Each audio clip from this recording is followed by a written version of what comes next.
We're back. Thanks for staying with us and joined on the program now by Mr. Robert Linton. He's a senior fund manager with a company called Strattners. Robert, welcome to the show.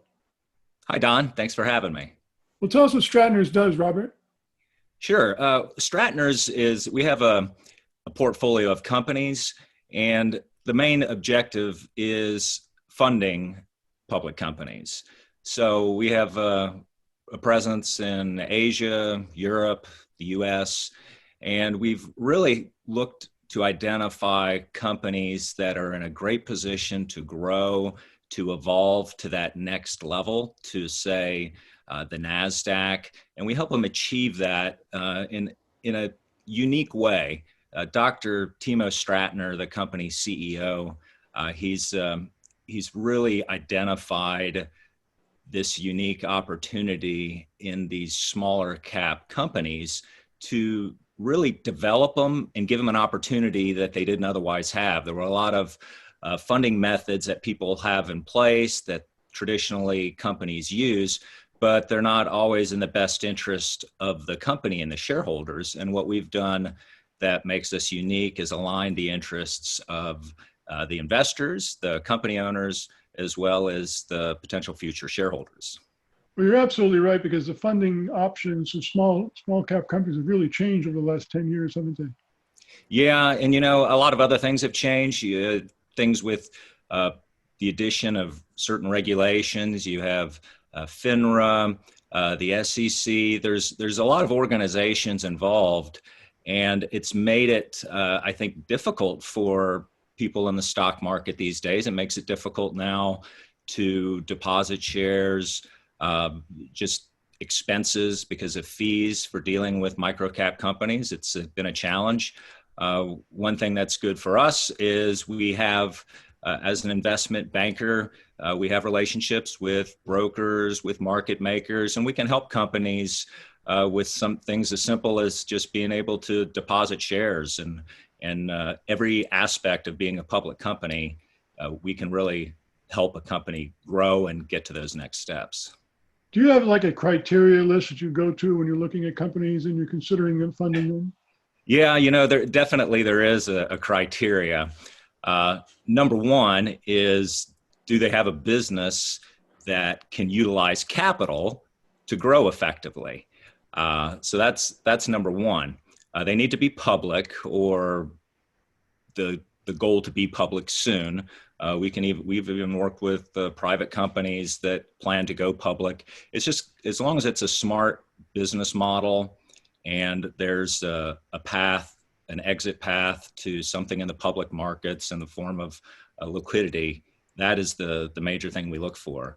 I really like the foreign companies, and we can work with foreign exchanges. Lots of times companies may be listed on the QB, but they're actually a Canadian company or a company in Hong Kong. And the funders, the typical funders in the US really just won't work with non-domestic companies. They have various reasons, which that's their business model, and that's okay. But for us, we actually like working with the foreign companies. Australia, everything in Europe, Asia, Canada. There's nothing that we won't consider. And usually we can find a way to make it work. Well, Robert, what would you say in your experience are some of the biggest mistakes that small companies make when they are looking for funding or accepting funding? That's easy. Yeah, it's the build it and we will come mentality from that Kevin Costner movie.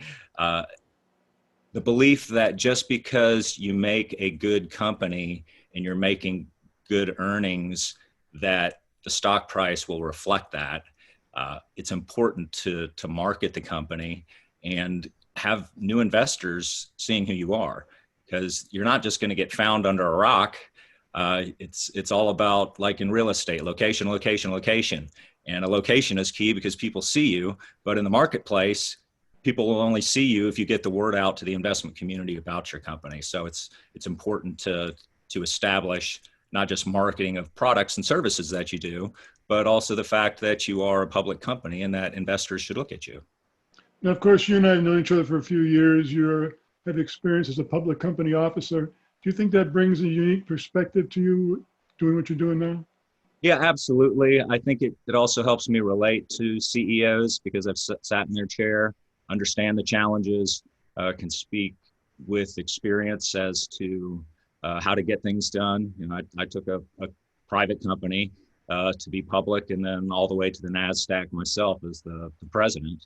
And you know, it's a difficult path, but if you have it planned out properly and you're working with the right people, it's a lot easier. So, What kind of funding vehicles do you like to put your companies in? well, what do you mean when you say vehicles? Like, Different ways of doing funding. oh, well, I would say a popular one right now is what we call an equity line, which it's very similar to just the way a registration works. Uh, Essentially, we're just registering shares and we sell it into the marketplace for the company. That's really the best tool for large fundraisers. And, you know, we go from 5 million up to 100 million, and it's we can redo them and uh, add on to them, and it seems to be a really good model that can work with all the different exchanges. Does it matter what kind of shape the economy's in, or can you fund in any economy? Well, it's not so much about the economy as it is about what the company is doing, and that the you know the interest in their product. There's always something happening in the stock market to be of interest, whatever it is. But you know, the economy. I mean, certainly, if people have more disposable income, they're going to be able to invest more. But you know, it's just it's a matter of sometimes when there's less economy, there's fewer companies coming out, and then there's more opportunities. Since there's less companies, you can have more activity.